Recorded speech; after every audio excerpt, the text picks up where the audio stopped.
చీకటిలో ఉన్నాను ప్రభువా, నేను పాపములో ఉన్నాను ప్రభువా. అయ్యా దయతో నన్ను జ్ఞాపకము చేసుకోండి అయ్యా, దయతో నన్ను విడిపించండి అయ్యా. హల్లెలూయా హల్లెలూయా. దేవుని ప్రజలారా, కల్వరిగిరిలో నీ కొరకే సిలువలో కార్చిన రక్తం అది నీ కొరకే కదా.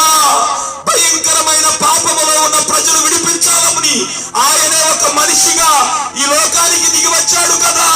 మీరు మౌనంగా ఉండినట్లయితే ఈ రాత్రికాల సమయంలో ఆయన మిమ్మల్ని దాటిపోతాడు. మీరందరూ కేకలు వేసి అయ్యా నన్ను కాపాడండి ప్రభువా, అయ్యా నన్ను విడిపించండి ప్రభువా.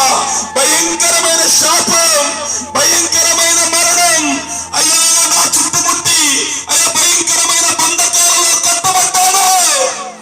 హల్లెలూయా హల్లెలూయా. బిడ్డలారా, ఈ రాత్రికాల సమయములో కొద్ది నిమిషాలు ప్రార్థన చేత మౌనంగా ఉండొద్దు. మీ హృదయాలను మీరు కఠినపరుచుకోవద్దు. అవకాశం ఇచ్చిన దేవుడు ఈ రాత్రికాల సమయములో నీకు అవకాశం ఇచ్చి ఉండగా ప్రార్థనా పరులుగా మనము మార్చబడాలి, పరిశుద్ధులుగా మనము మార్చబడాలి.